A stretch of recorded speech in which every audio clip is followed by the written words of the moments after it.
اللهم صل على محمد وآل محمد۔ کہیں یہ دوبارہ گمراہ نہ ہو جائیں، راہ گم نہ کر بیٹھیں، راستہ گم نہ کر بیٹھیں۔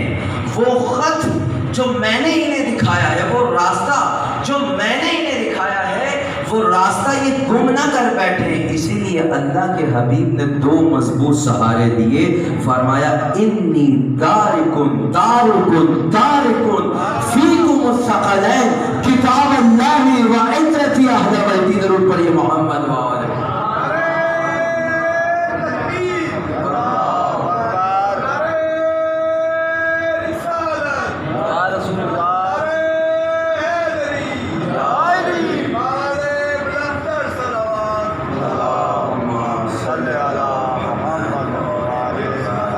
جل فرجہم، فرمایا انی تارکن فیکم الثقلین، مجھے ہے یہ خوف، مجھے پتا ہے، اللہ کے حبیب کو معلوم تھا، اللہ کے حبیب کو پتا تھا کہ گمراہی کی طرف جانے کا امکان موجود ہے۔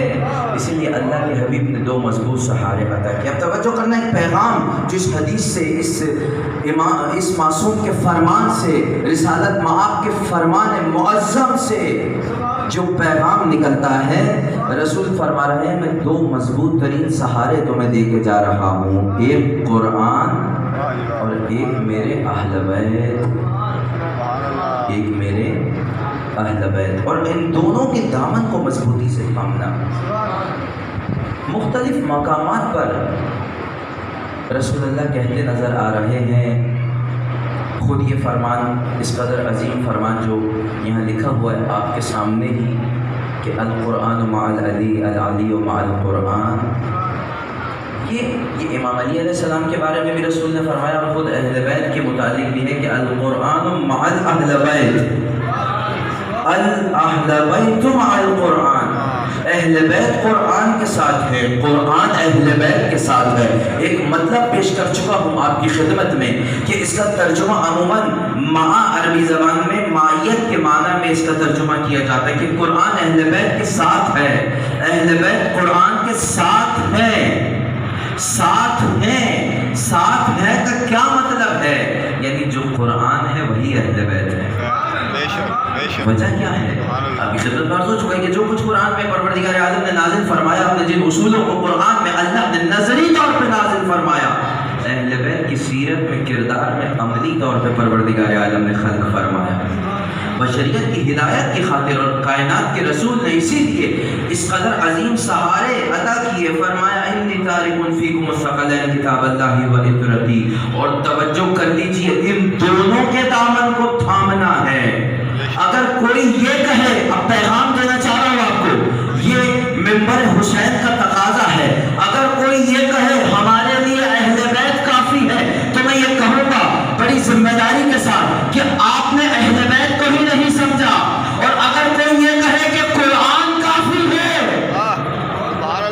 تو آپ نے قرآن کو نہیں سمجھا، کیونکہ اگر قرآن کی بارگاہ میں جائیں تو قرآن اہل بیت کی طرف متوجہ کرتا ہے، اہل بیت کی بارگاہ میں جائیں تو اہل بیت قرآن کی طرف متوجہ کرتے ہیں۔ ضرور پڑھیے گا محمد و آل محمد۔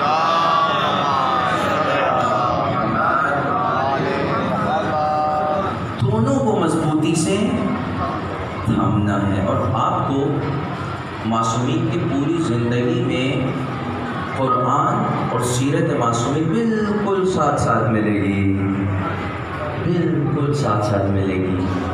جیسے قرآن میں آداب بتائے گئے ہیں، اہل بیت کی زندگی میں آداب اس طرح سے ہیں، جیسے قرآن میں احکام بتائے گئے ہیں، اہل بیت کی زندگی میں احکام اسی طریقے سے ہیں۔ جس طریقے سے اللہ نے اپنی ہدایت کا نظام متعارف کرایا قرآن میں، وہی نظام اہل بیت کی زندگی میں ملے گا۔ جو اصول اللہ قرآن میں لفظی طور پر بیان کر رہا ہے، وہی اہل بیت کی صورت میں بشریت کے سامنے عملی طور پہ پیش کر رہا ہے۔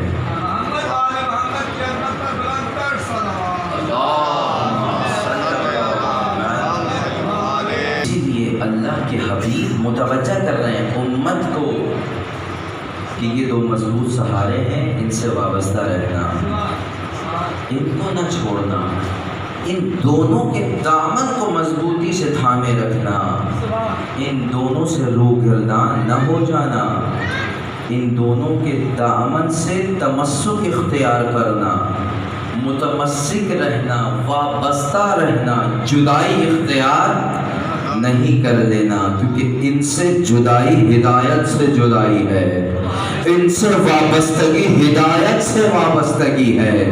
توجہ فرمائیے گا، ان سے جدائی ہدایت سے جدائی ہے، اور ان سے وابستگی ہدایت سے وابستگی ہے۔ ان کے در سے چلے جانا یعنی ہدایت کو چھوڑ دینا، ہدایت سے دور ہو جانا، ان کے در پہ آ جانا یعنی در ہدایت پہ آ جانا۔ درود پڑھیے محمد و آل محمد۔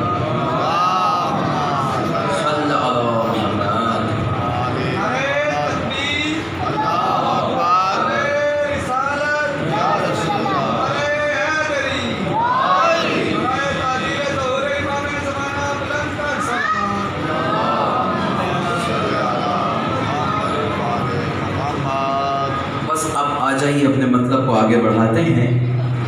آپ کی خدمت میں یہ عرض ہو رہا ہے، جس طریقے سے مقدمتاً ہم بات یہاں سے لے کے چلے تھے کہ انسان کو انسان بننا ہے، اور اس انسان کو انسان بننے تک کی راہ میں، راستے میں رکاوٹیں ہیں۔ مثلاً میں سفر کرتا ہوں روزانہ خانے وال سے، یہاں آتا ہوں، یہاں سے دوبارہ مجھے خانے وال پہنچنا ہوتا ہے لاہور موڑ، تو ظاہر بلاخر راستہ ہے، کوئی خطر ہے، رات کا وقت ہے، اور اگر آپ کو رات کے کسی ایسے پہر، ایسے وقت جانا پڑے خانے وال، اور آپ کو معلوم ہو کہ راستہ خطرناک ہے، راستے میں ڈاکوؤں کا خطرہ ہے، توجہ ہے میری بات پر، راستے میں ڈاکوؤں کا خطرہ ہے، خوف ہے، نقصان کا اندیشہ ہے، نقصان کا خوف ہے، اور آپ کیا کریں گے؟ گھبرائیں گے، پریشان ہو جائیں گے، ممکن ہے آپ کتنا ہی ضروری کام نہ جائیں، بہت مشکل ہے، جانا مشکل ہے، خطرناک راستہ ہے، راستے میں خطرہ ہے، مگر آپ کو اسپیشل فورسز آئیں اور کہیں آئیے ہم آپ کو پروٹوکول دیتے ہیں، ہم لے کے جاتے ہیں، معلوم نہیں مثال کس حد تک سمجھیں آپ، آئیے ہم آپ کو لے کے جاتے ہیں، آپ جانے میں آپ جانے میں گھبرا رہے ہیں، آپ کو جانے میں خوف ہے، آپ کے جانے میں خطرہ ہے، آپ کے جانے میں نقصان کا اندیشہ ہے، نقصان کا امکان ہے، آئیے ہم لے کے چلتے ہیں، بغیر کسی نقصان کے امان کے ساتھ پہنچا دیں گے۔ تو اب آئیے، انسان نے مقام انسان تک پہنچنا ہے، راستہ بڑا خطرناک ہے، ہر چوک اور چوراہے پہ گمراہ کنندگان بیٹھے ہوئے ہیں، گمراہ کرنے والے بیٹھے ہوئے ہیں، ایسے میں اللہ نے آپ کو ہمیں تنہا نہیں چھوڑا ہے، اللہ نے قرآن و اہل بیت کا اہتمام کیا ہے، جو باحفاظت انسان کو مقام انسانیت تک پہنچانا جانتے ہیں، جو انسان کو باحفاظت مقام انسانیت تک پہنچانا جانتے ہیں۔ درود پڑھیے محمد و آل محمد۔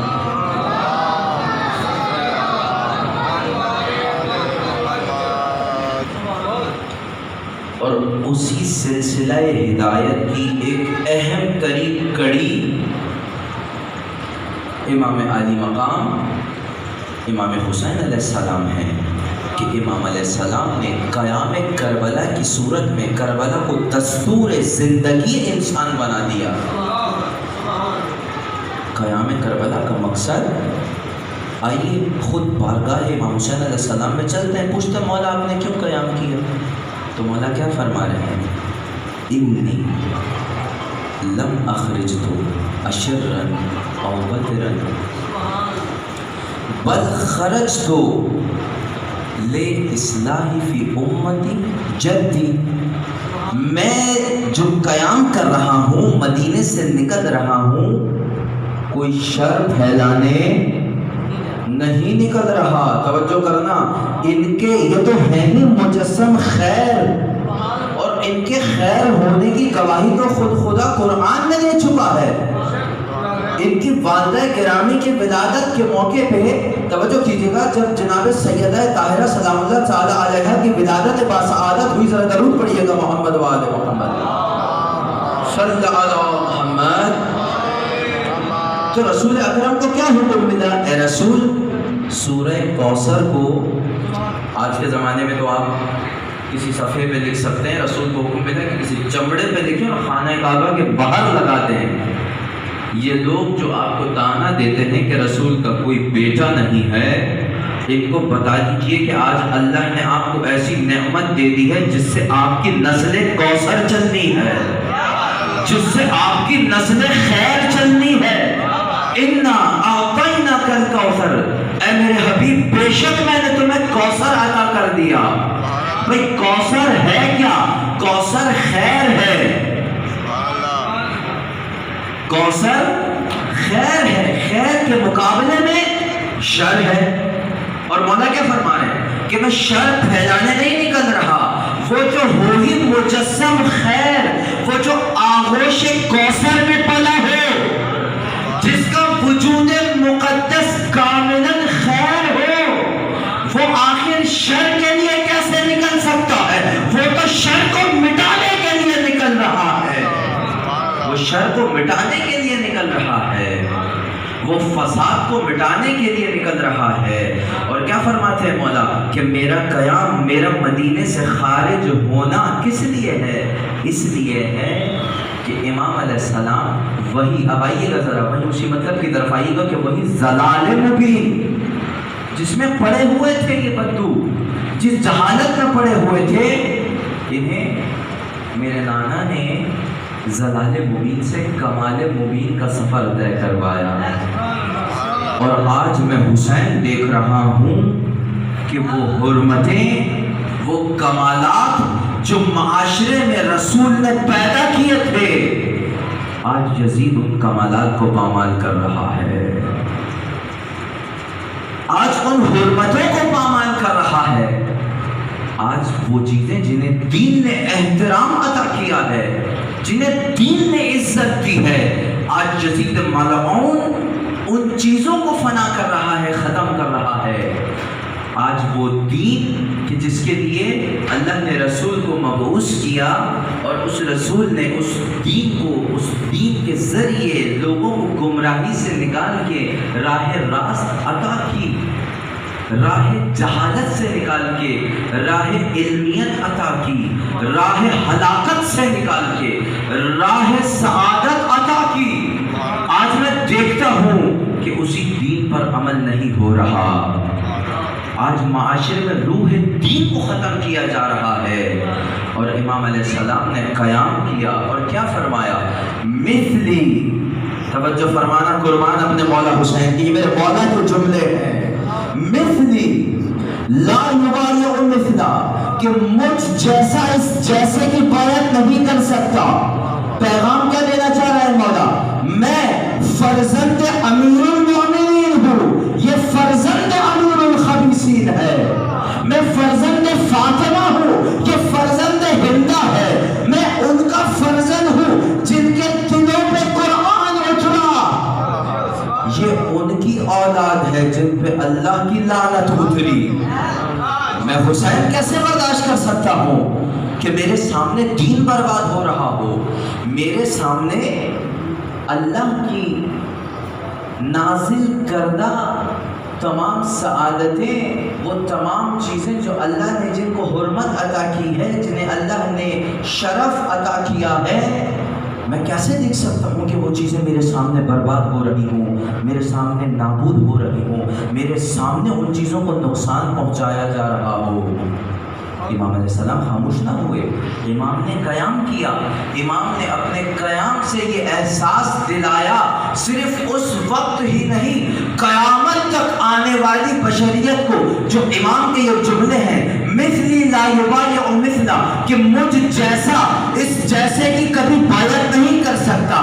یعنی میں حسین ابن علی جس کی رگوں میں حیدر کرار کا لہو ہے، جو شیر فاطمہ پی کے جوان ہوا ہے، جو کوثر کی گود میں پلا ہے، مجھ جیسا اس شیطان کی بیعت کبھی نہیں کر سکتا. میں امیر المؤمنین کا فرزند یا امیر الخبیثین کا فرزند، مجھ جیسا کبھی اس جیسے کی بیعت نہیں کر سکتا. اب یہ مجھ جیسا سے کیا مراد ہے؟ مجھ جیسا سے مراد یہ ہے یعنی قیامت تک امام علیہ السلام یہ پیغام دے رہے ہیں کہ جو بھی مجھ سے وابستہ ہوگا، جو مجھ حسین سے وابستہ ہوگا، جو میرا غمخوار ہوگا، جو میرا عزادار ہوگا، مولا فرما رہے ہیں مثلی لا یبایع مثلا، یعنی جو میرا عزادار ہوگا، جو میرا غمخوار ہوگا، جو میرا ہمراہ ہوگا، جو میرا ہم سفر ہوگا، جو میرے مکتب کا ماننے والا ہوگا، جو میرا غلام ہوگا، جو مجھے امام مانے گا، وہ چاہے کسی بھی دور میں ہو، وہ کبھی کسی یزید کی پایت نہیں کر سکتا. کبھی کسی یزید کی پایت نہیں.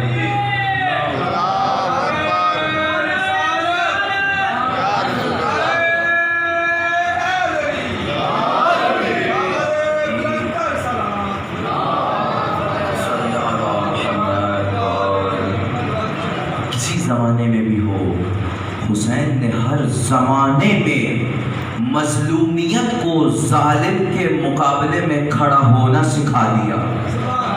آج آپ دیکھ رہے ہیں فلسطین میں جو ظلم ہو رہا ہے، عالمی طور پر انسانیت پہ جو ظلم ہو رہا ہے، کشمیر پہ ہو رہا ہے، آپ نائجیریا میں دیکھیے ظلم و ستم ہو رہا ہے، لبنان میں ہو رہا ہے، بیروت میں کچھ عرصہ پہلے ابھی جو حادثہ رونما آپ سب نے دیکھا، میڈیا دیکھ رہے ہیں آپ سب. لیکن آپ دیکھیں اس کے مقابلے میں مستضعفین مظلومین خاموش نہیں ہیں.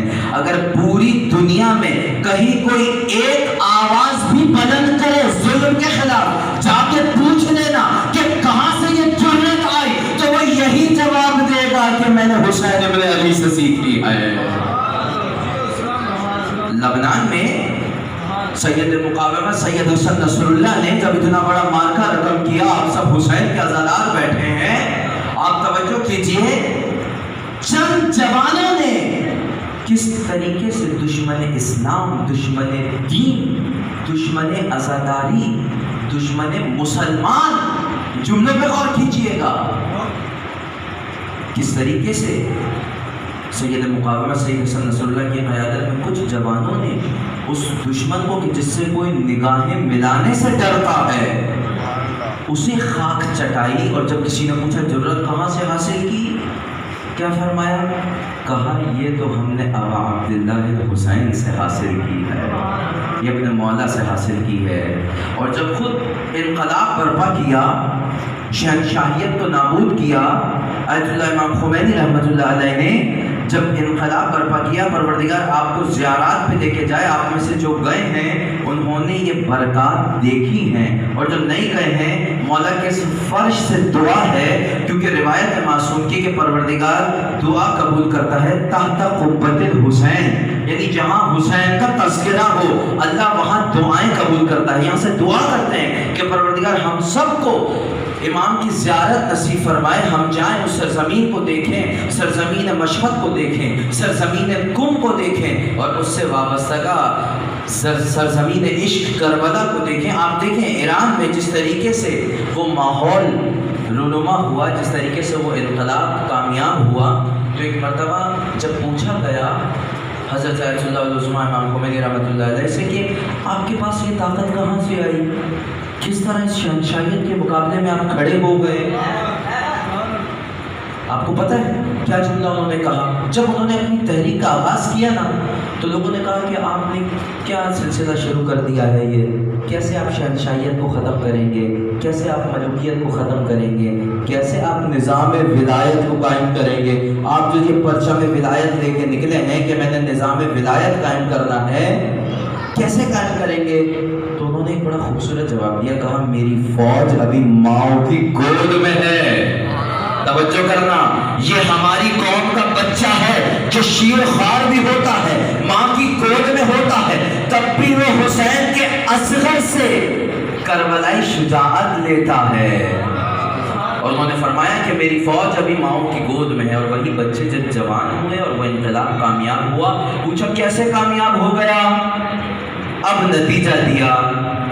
یہ ان کے جملے ہیں، فارسی جملے میں ادا کروں گا، آپ کے سامنے ترجمہ بھی کروں گا کہ ما ہر چه داریم السید الشهدا داریم، ما هر چه داریم از کربلا و عاشورا داریم.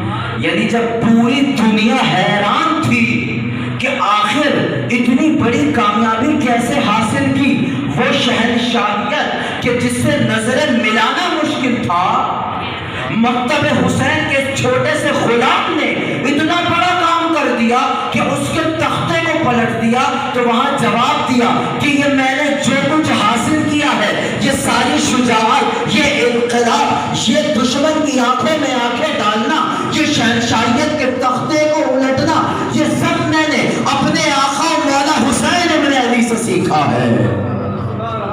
یہ اپنے آقا حسین ابن علی سے سیکھا ہے، یہ اپنے مولا حسین ابن علی سے سیکھا ہے. ما ہر چه داریم از کربلا و عاشورا داریم. کربلا و عاشورا سے شجاعت نکلتی ہے، کربلا و عاشورا سے بیداری نکلتی ہے، کربلا و عاشورا سے اسلام کی پائیداری نکلتی ہے، کربلا و عاشورا سے ایمان کی پائندگی نکلتی ہے. کربلا و عاشورا، اسی لیے آپ کی خدمت میں ایک فرمان کا ذکر کیا تھا، آج بھی تبرک ذکر کرنا چاہوں گا. آیت اللہ تقی بہجت رحمۃ اللہ علیہ، بہت بڑی ہستی، بہت بڑی شخصیت، تشیع کا سرمایہ، تشیع کا فخر، ایسے علماء کہ جنہیں ہم دکھا سکتے ہیں کہ دیکھو جب ہمارے علماء ایسے ہیں تو جن کے ہم ماننے والے ہیں ہمارے امام کیسے ہوں گے. یہ تو ہمارے علماء ہیں. آغا تقی بہجت رحمۃ اللہ علیہ فرماتے ہیں کہ جب تم مجلس حسین کے لیے نکلو، کوئی تم سے پوچھے کہاں جا رہے ہو، یہ نہ کہنا مجلس حسین میں جا رہا ہوں، کہہ دینا کربلا جا رہا ہوں، کربلا جا رہا ہوں. جہاں پیغام کربلا کو زندہ کیا جائے، جہاں پیغام عاشورا کو زندہ کیا جائے، وہ کربلا ہی ہوتی ہے. اگر اس کی دلیل کوئی مانگے تو سنا دینا چھٹے امام کا یہ فرمان کہ کل یوم عاشورا کل ارض کربلا. اس سے پہلے ایک فرمان امام کا میں اور نقل کرنا چاہوں گا، ایک پیغام اور دینا چاہوں گا. کسی نے معصوم سے سوال کیا، اے مولا یہ بتائیے کہ عید سے کیا مراد ہے، کون سا دن عید کا ہے؟ معصوم فرماتے ہیں کہ ہمارے ماننے والے کے لیے، ایک مومن کے لیے عید کا دن وہ دن ہے جس دن اس سے کوئی معصیت سرزد نہ ہو، جس دن اس سے اللہ کی کوئی نافرمانی نہ ہو، وہ دن اس کے لیے عید کا دن ہے. تو اب توجہ کرنا، وہ دن جس دن اللہ کی معصیت نہ ہو وہ عید کا دن ہوتا ہے. اسی طرح چھٹے امام فرما رہے ہیں کہ وہ دن جس دن پیغام عاشورا کو زندہ کیا جائے، ہر وہ دن جس دن پیغام عاشورا کو زندہ کیا جائے، ہر وہ دن عاشورا کا دن ہوتا ہے. اور ہر وہ جگہ جہاں کربلا کو زندہ کیا جائے وہ جگہ کربلا ہوتی ہے. تو یہ مجلس آزاد کربلا ہے. جب یہاں آؤ تو دنیا کو بتاتے ہوئے آؤ ہم کربلا جا رہے ہیں، ہم کربلا جا رہے ہیں. اور کربلا سے ہی شجاعت نکلتی ہے.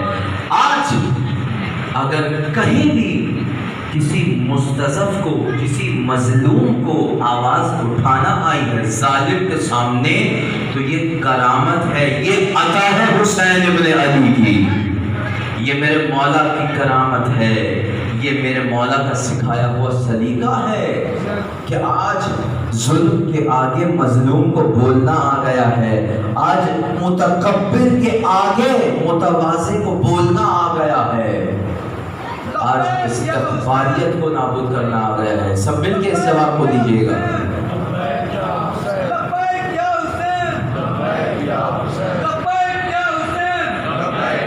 ایسے نہیں، یہ لبیک وہ لبیک ہے، توجہ کیجیے گا، یہ لبیک وہ لبیک ہے. کربلا میں کسی مورخ نے یہ نہیں لکھا کہ حسین نے پانی طلب کیا ہو. پانی تو حسین کے قدموں کی ٹھوکر ہے. ایک واقعہ سنا دوں. امام جب کربلا جا رہے تھے، خود کربلا جا رہے تھے، ایک جگہ امام نے دیکھا کہ ایک بوڑھی خاتون پریشان بیٹھی ہے، کچھ بکریاں اس کے قریب کھڑی ہیں جو ہنہنا رہی ہیں پیاس کے عالم میں. توجہ کرنا حسینیوں، یہ میرے مولا کی کرامت ہے. امام نے ایک مرتبہ اس بڑھیا سے پوچھا کہ کیوں پریشان ہے، کیوں سرگردان ہے؟ وہ بڑھیا کہتی ہے کہ مجھے کہیں پانی نہیں مل رہا، میری بکریاں بہت پیاسی ہیں، میرے مولا نے اپنی عصا سے ایک پتھر ہلایا، ایک میٹھے پانی کا چشمہ جاری ہو گیا۔ اللہ اکبر۔ تو حسین کے قدم تو کیا، حسین کی جو عصا ہے، جو لاٹھی ہے، اس کی ٹھوکر سے جب چشمے جاری ہو جائے تو پانی کی کیا اوقات ہے؟ یہ تو میرے مولا کی لاٹھی کی ٹھوکر پہ نہریں نکل آتی ہیں، چشمے نکل آتے ہیں۔ میرے مولا نے کبھی پانی طلب نہیں کیا۔ کربلا کے پورے مارکے میں کئی مولا نے نہیں فرمایا کہ مجھ حسین کو پانی چاہیے، لیکن مولا نے لبیک کی پیاس، لبیک ضرور مانگا۔ فرمایا حل من ناصر ینصرنا، حل من ذاب یذب عن حرم رسول اللہ، ہے کوئی جو میری نصرت کرے؟ کس چیز میں نصرت کرے؟ حل من ذاب یذب عن حرم رسول اللہ، وہ حرمتیں جنہیں میں نے بچایا ہے، مجھ حسین نے بچایا ہے، وہ چیزیں جنہیں اللہ نے شرف عطا کیا تھا اور مجھ حسین نے یہ عظیم قربانی پیش کر کے بچایا ہے، وہ چیزیں جنہیں اللہ نے احترام عطا کیا ہے، مجھ حسین نے بچایا ہے۔ رسول اللہ کی حرمت کو میں نے بچایا ہے، توحید کی حرمت کو میں نے بچایا ہے، رسالت کی حرمت کو میں نے بچایا ہے، امامت و ولایت کی حرمت کو میں نے بچایا ہے۔ ہے کوئی جو اب میری اس تحریک کو آگے لے کے بڑھ سکے؟ اور سب سے پہلی لبیک جناب زینب نے کی، اور آج یہ عزادار اپنے مولا کی اسی آواز پہ لبیک کہہ رہے ہیں۔ اب تھکے ہوئے انداز میں لبیک نہیں کہنا، آپ نے اپنے دونوں ہاتھوں کو فضا میں بلند کر کے یہ اعلان کرنا ہے کہ ہم وہی قوم ہیں جسے حسین نے حلمین کی صدا دی تھی۔ آج ہم فرش حسین پہ یعنی کربلا میں حسین نے حلمین کی صدا دی تھی، کربلا میں حاضر ہو گے، ہم لبیک کی صدا دے رہے ہیں۔ دونوں ہاتھوں کو بلند کر کے کہنا لبیک یا حسین،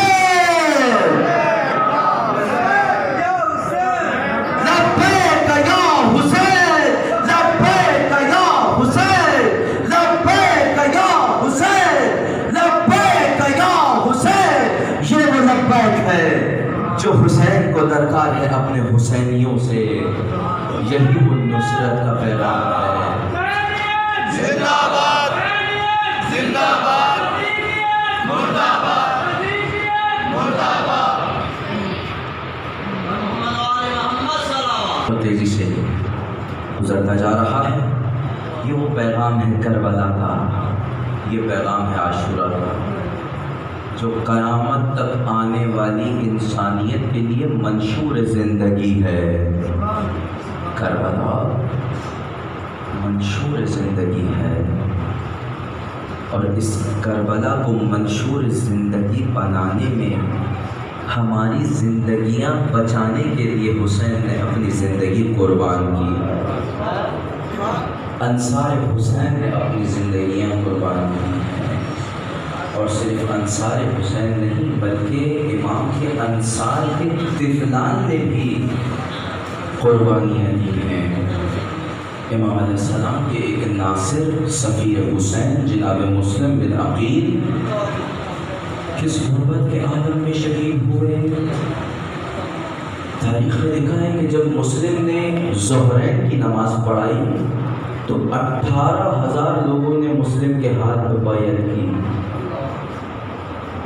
لیکن جب مسلم نے نماز ختم کی پیچھے دیکھا تو کوئی نہیں تھا۔ کوفہ بڑا بے وفا ہے، اور جناب مسلم تنہا ہو گئے۔ میں شہادت مسلم پڑھ چکا ہوں، آج میں نے طفلان مسلم کے مسائل پیش کرنے ہیں۔ جناب مسلم کے دو بیٹے، ایک کا نام محمد، ایک کا نام ابراہیم۔ اللہ اکبر۔ یہ دونوں بچے کوفہ میں رستہ بھولے اور کھو گئے، گم ہو گئے۔ اللہ اکبر۔ خدا کوفیوں میں کسی کو نہ پھنسائے۔ یہ دونوں بچے جب کوفہ میں گم ہو گئے، پریشانی کے عالم میں رستہ ڈھونڈتے ڈھونڈتے کوفہ کے ساتھ ہی ایک بیابان میں پہنچے، وہاں ایک کنواں تھا، ایک درخت تھا، دونوں بچے سہمے ہوئے ہیں، دونوں بھائی آپس میں ایک دوسرے سے مشورہ کر رہے ہیں، اے بھیا اس غربت کے عالم میں کیا کیا جائے؟ ایک بھائی دوسرے بھائی سے کہتے ہیں کہ اس درخت پر چڑھ جاؤ، اس درخت پر سوار ہو جاؤ۔ دونوں بھائی درخت پہ چڑھے، درخت کی پناہ دی اور وہیں درخت پہ چھپ گئے۔ بچے تھے نا، ایک کی عمر 11 سال ذکر کی گئی ہے، ایک کی عمر 9 سال ذکر کی گئی ہے۔ صبح ہوئی تو ایک خاتون آئی کنویں سے پانی نکالنے کے لیے، جس طرح 14ویں کا چاند چمکتا ہے نا، کسی ٹھہرے ہوئے پانی پر اگر آپ نگاہ کریں اور اس کے اوپر 14ویں کے چاند کا عکس ہو تو بالکل صاف 14ویں کا چاند نظر آتا ہے۔ اس خاتون کو اسی طریقے سے ٹھہرے ہوئے پانی پر 2 چاند نظر آئے۔ جب یہ دیکھتی ہے، اوپر دیکھتی ہے 2 معصوم بچے ہیں، دونوں کو نیچے بلاتی ہے، کہتی ہے بیٹا کہاں سے آئے ہو، تمہارا تعلق کہاں سے ہے؟ دونوں بچے کہتے ہیں کہ ہم غریب مسلم ہیں، ہم مسلم کے بچے ہیں، رستہ بھول گئے ہیں، اس غربت کے عالم میں پناہ چاہیے۔ یہ عورت ان دونوں بچوں کو اپنے گھر لے جاتی ہے، بس ان دونوں بچوں کو جب اپنے گھر لے کے جاتی ہے، اپنے گھر میں پناہ دیتی ہے۔ اس عورت کا شوہر بہت لعین تھا، تعجب نہ کرنا، تاریخ میں بڑی ایسی چیزیں گزری ہیں کہ جہاں بیوی نیککار ہوتی ہے، شوہر بدکار ہوتا ہے۔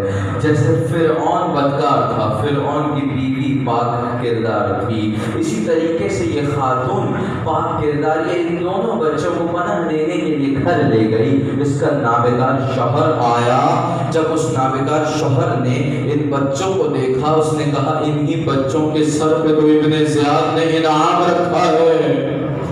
ان دونوں بچوں کو لیا اور یہ لعین باہر لے کر ایک صحرا کی طرف نکلا، اور صحرا میں لانے کے بعد ان دونوں بچوں کو قتل کرنے کا ارادہ کیا تاکہ ان کے سر ابن زیاد کو دے کے انعام حاصل کر سکے۔ جب اس لعین نے یہ ارادہ کیا کہ ان دونوں بچوں کے سر قلم کرے، چھوٹا بھائی آگے بڑھا، کہا نہیں پہلے میرے سر کو قلم کرنا، میں اپنے بڑے بھائی کو شہید ہوتے نہیں دیکھ سکتا، میں اپنے بڑے بھائی کا سر قلم ہوتے نہیں دیکھ سکتا۔ جب بڑے بھائی نے یہ سنا، بڑا بھائی آگے بڑھا، بڑا بھائی آگے بڑھ کے کہتا ہے نہیں پہلے میرا سر قلم کرنا، میں گوارا نہیں کر سکتا کہ میرے چھوٹے بھائی کو میرے سامنے اس کا سر قلم کیا جائے۔ چنانچہ کہ لعین کچھ نہ سنی، اس نے اپنی مرضی کے مطابق دونوں شہزادوں کو شہید کیا، ارے دونوں کا سر قلم کیا، اتنی بے دردی سے اس لعین نے سر قلم کیا۔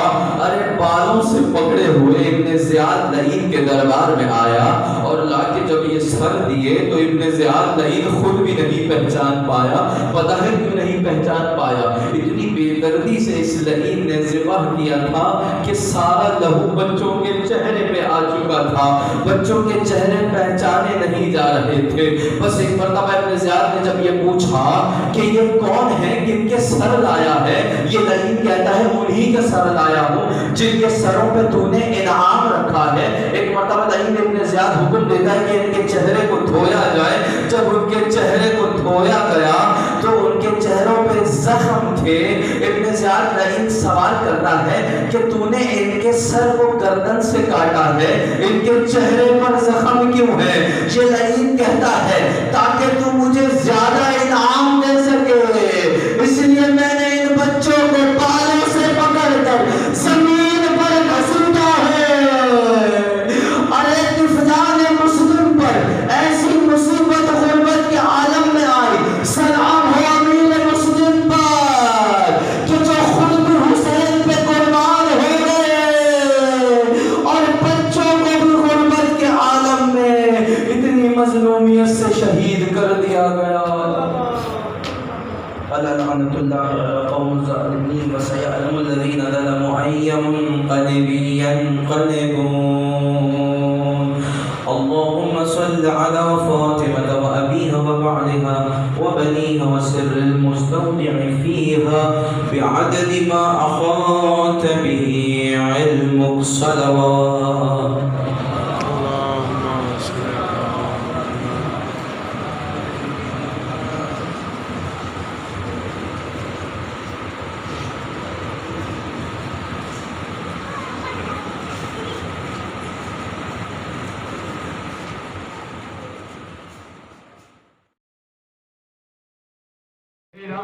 جاؤں میں ارمان ہے یہ ماں کا دلہن بھی لاؤں گی میں اب لوٹ آؤں قاسم اب لوٹ آؤں قاسم فرما بلا رہی ہے مجھے ہوئے گھروں سے آواز آ رہی ہے ہوا قاسم دولہا خیموں میں بپا کو رام ہوا پامال ہوا قاسم دولہا خیموں میں بپا کو رام ہوا پامال ہوا قاسم دولہا خیموں میں بپا جب ویرانی ہے اور خاک پہ گرتے جاتے ہیں کچھ ہاتھ میں ہے تعویذ حسن ایک ہاتھ میں قاسم کا لاشا پامال ہوا قاسم دولہا خیموں میں بپا کو رام ہوا پامال ہوا قاسم دولہا خیموں میں بپا کو رام ہوا پامال ہوا قاسم دولہا خیموں میں بپا کو رام ہوا پامال ہوا قاسم دولہا خیموں میں بپا کو رام ہوا پامال ہوا قاسم دولہا خیموں میں بپا کو رام ہوا پیسے وچ بیٹیاں پاوے مان دلو فرماوے پیسے وچ بیٹیاں پاوے مان دلو فرماوے پیسے وچ بیٹیاں پاوے مان دلو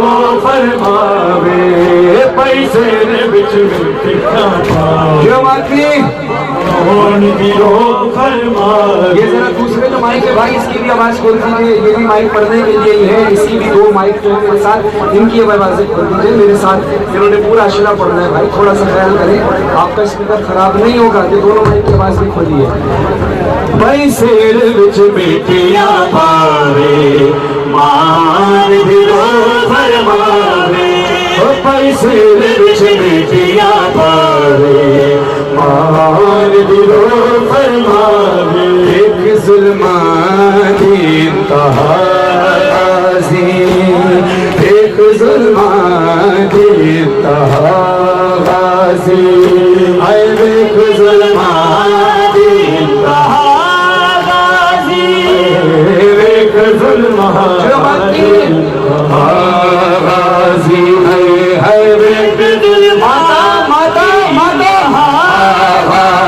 تیری زینب تیری زینب تیری زینب تیری زینب ہے بیردا غازی ایک ظلمان کی انتہا غازی ایک ظلمان کی انتہا غازی تیری زینب تیری زینب ہے بیردا غازی ایک ظلمان کی انتہا غازی ایک ظلمان کی انتہا غازی ایک ظلمان کی انتہا غازی میں تیری لاش پہ میاں سنگ دی میں تیری لاش پہ میاں سنگ دی میں تیری لاش پہ میاں اللهم صل على محمد وآل محمد